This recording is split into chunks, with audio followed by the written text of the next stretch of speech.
Ohio State wrestled off and unofficially set their lineup for the 2021 season. So who's in it? Let's stop stalling and start talking wrestling. What's going on, wrestling fans? My name's Josiah, and welcome to Big Ten Tuesday here on the Fanco Wrestling YouTube channel. And on Big Ten Tuesday, we like to talk about everything going on in the world of Big Ten wrestling. And of course, this weekend was an exciting weekend of Big Ten wrestling, including the Michigan and Rutgers match, where Michigan won that, and the Nebraska and Minnesota match, where Nebraska won that match. Now, if you're looking for more in detail about those matches, you can check out my video from the other day where I kind of dove into those a little bit more. But this video is about the Ohio State Wrestle-Off. And the Ohio State Wrestle-Off happened over the weekend, happened on Facebook Live, which seems to be a trend for a lot of programs now, kind of shifting over to that Facebook Live event to kick off the season. I will throw it out there that is kind of a trend started by Campbell Wrestling, but I do like to see this trend happening in the free events for wrestling fans happening on Facebook. So pretty cool that they were able to put this on. Now, Ohio State is coming into this season as a solid team. They're a top 10 team right now. They have 3 guys ranked in the top 8 and 8 in the top 25. Now, a couple of those things will change as we get into this video. I'm going to talk about some of the notes from the wrestle-off, some of the exciting matches, and some of the things that we could see changing in a couple of these lineups. So let's talk about Ohio State. So Ohio State, who are their ranked guys? So we've Sammy Sasso, who Flow Wrestling right now has ranked as the #1 guy at 149 pounds. A couple different news sites may disagree with them, think Austin O'Connor's #1 at this point in the season, but Sasso is #1 and #2 guy. Caleb Romero is a top 5 guy. Rocky Jordan and Tate Orndorf, both of those guys are top 10 guys. And Chase Singletary, also a top 15 guy at Ohio State. So these are their tough guys. Now, before I get into like the notes, I guess, for the matches, Heinzelman, Decatur, Sasso, Cleary, Rocky Jordan, there's not a whole lot to say about these guys. They looked about as good as they have been, and they all won their matches. So they all won their wrestle-off, so there's honestly just not a lot to talk about here, right? But there are a couple of weights that we can talk about. And one of those is 141. 141 is a huge weight fill-in for Ohio State. Why? Well, that's because that's where Luke Pletcher was last year. And Luke Pletcher, who was easily a national title contender last year, it's a big weight to fill, And with D'Amelio there and Anthony Etcha Mendia there now at 141, what's going to happen? Well, Dylan D'Amelio actually won 6-4 in the wrestle-off. And you may be wondering, well, it's Etcha Mendia. I've heard just crazy things about him in the offseason. How did he lose? What happened with him?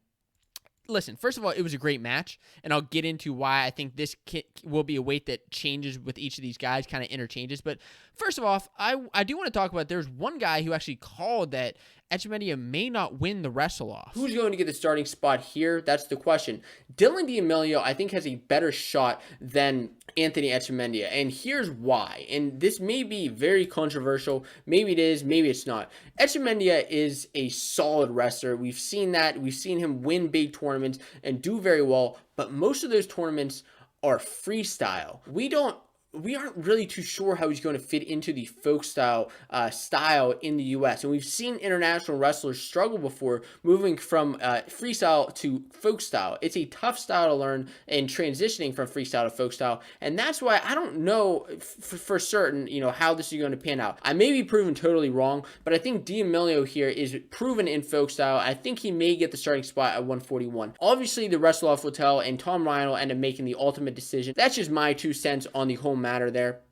So, Etcha Mendia, listen, with these two guys, I think they're going to be interchangeable because of how close this match was. And what exactly happened in this match? So, Etcha Mendia, if you don't know, 6-time Cuban national champion, has an incredible story, and he's just a great kid. He just is a great kid, and I am going to be cheering him on. I mean, to some extent, I'm a Penn State guy, he's an Ohio State guy, but I'll be cheering him on to some extent, as well as D'Amelio. So this wrestle-off, 6-4, great match. D'Amelio was able to get the takedown in the first period and essentially ride Etcha Mendia out. Now, there are a couple things to note on Etcha Mendia. One, Etcha Mendia is tough on bottom. He needs to So I guess there are a couple things to say here. One, he needs to work on getting up from bottom, and I think that's one of the transitions we'll see from freestyle to folk style that he's kind of struggling with, is getting up off of from the bottom position. But the one thing that he is tough on bottom at is getting turned. He's not just going to expose his back easily, and that's one of the great things that he is great at from freestyle wrestling. So he did get ridden out by D'Amelio in the first period, but then in the second, D'Amelio starts on bottom, escapes, and Etcha Mendia gets the takedown right away at the start of the second. He kind of rides D'Amelio for a little bit, but D'Amelio ends up escaping. So the score is 4-2 heading into the third period. Etcha Mendia is able to score off of D'Amelio's takedown, making the score 4-4. So like I said, this was a darn close match, but D'Amelio ended up escaping, making the score 5-4. Etcha Mendia wasn't able to score for the duration of the match, and D'Amelio ended up getting another riding time point, making the score 6-4. So listen, it was a fight until the end. I think we're going to see with these two guys that there are going to be some changes in the lineup, some interchanging matches, especially if there are extra matches wrestled with these guys. So that's one thing I want to know. Next, we have to talk about 165. 165, nothing happened. Nothing happened here at 165 pounds. As you see from these lineups that Ohio State set, there weren't any 165-pound matches, and they said that they will be streaming this match whenever it does happen. I'm assuming this is some sort of unfortunate COVID-related incident, and that's just what we have to expect this year. You know, it's nothing bad happening at Ohio State. It's just, this is just what we have to expect from this year, and it's been happening every single week, right? So who's there? I think we're going to see Carson Karchla and Ethan Smith wrestle off. Smith, a two-time national qualifier and returner for Ohio State at 165 pounds. Carson Karchla has just had great success in the offseason, a young guy coming into Ohio State. In the RTC Cup recently, he defeated Mekhi Lewis and Thomas Gant. I mean, a great freestyle wrestler. We'll see how he transitioned over to folk style, kind of like the Etcha Mendia situation here. So that's at 165, but what happens at 197? 197, like I said, at 141, that's tough because Ohio State's losing Luke Pletcher. Well, 197, they're losing Colin Moore. And there are two guys that are going to be filling in here, Gavin Hoffman and Chase Singletary. Now, Hoffman ended up beating Singletary by a score of 4-2 in overtime. And this was another exciting match.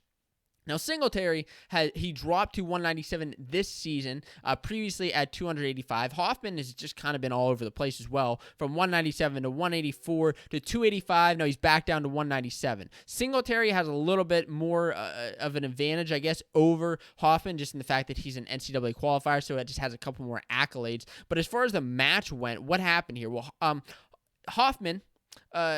it was 0-0 in the first period. Both had some great shot attempts. There was some exciting action, not a crazy ton that ended up happening in the first period. And the second period, Hoffman was able to get a reversal on Singletary, and Singletary was able to escape, making the score 2-1 by the end of the second period. And the third period, Singletary escapes. It was 2-2. Not a whole lot of other action happened in that third period, so we go to overtime. Hoffman shoots in right away. Singletary is able to kind of defend his shot, but Hoffman's able to keep driving in, is able to take down Singletary, and Hoffman gets the takedown in overtime 4-2. This is another weight where we'll see what happens. It could be some interchanging between these two guys to see who Tom Ryan thinks is the best guy to send to the Big Ten tournament and send to the NCAA tournament. Now, as we're at this point in the video, I'm sure you've been wondering, like, Josiah, what is that red shirt you have on? Well, listen, the red shirt and the hat, the Ohio State hat, I mean, this is a great way to support your Buckeyes this season. But it's not just a great way to support your Buckeyes by, like, looking great. It's also a great way to support Fanco Wrestling by purchasing this new Fanco Wrestling shirt that you can get on the Fanco Wrestling shop. I personally designed this tough love Fanco Wrestling shirt for you to wear whether you're cheering on the Ohio State Buckeyes or working out to be a future Buckeye one day. If you're interested in purchasing one of these shirts, you can check it out down in the link in the bio below. You can check that out. Now let's get into the last match that I want to talk about, and this is at 285 pounds. Now, listen, it wasn't an exciting match. I'll just be honest. It wasn't an exciting match. So what is important here? The important thing here is that Ohio State has a new heavyweight, and that's number 6, Tate Orndorf. He's a top 10 wrestler right now, transferred from Utah Valley. He was able to beat Gary Chaw by a score of 2-1. Now, on their website, it says 2-0, but I watched the match, and essentially what happened is between these two guys, not a lot. Orndorf escapes in the second. Orndorf escaped in the second. He rides out for the duration of the third period. Nothing happened in the first. He rides him out for the duration of the third period, and then in the last 5 seconds, Traub escapes, but Orndorf already had riding time and another point, so the score is 2-1. Orndorf is a national qualifier. He was a top 8 seed last year, and I think we're going to see good things for him. For Ohio State fans, it's kind of unfortunate because Gary Traub, if he doesn't end up making the cut, end up making the lineup, he was a fan favorite last year. Gas Tank Gary is what the fans called him, and it's somebody that everybody wants to see return this year. I don't know if we're going to be seeing the return of Gas Tank Gary this year or not, but we are going to see Tate Orndorf, and that's somebody who I believe Ohio State fans will get excited about and will be able to get behind. Now, the thing is, these are your scores here for the Ohio State Wrestle-Off with all these things right here. It was an exciting match. You can check it out on Facebook Live. I'll have it linked down in the description below. Now, please let me know, what do you think about Ohio State this season? How are they going to do? Were there any surprises in this wrestle-off? I mean, it's not like Sammy Sasso was beat out or anything crazy like that, or Decatur was beat out. I mean, we have a pretty solid lineup. I'm interested to see what happens at 165 between Karchula and Smith. I think that's a really exciting match we're going to see happen. But anyways, let me know what you think down in the comments below, and I'll talk to you soon.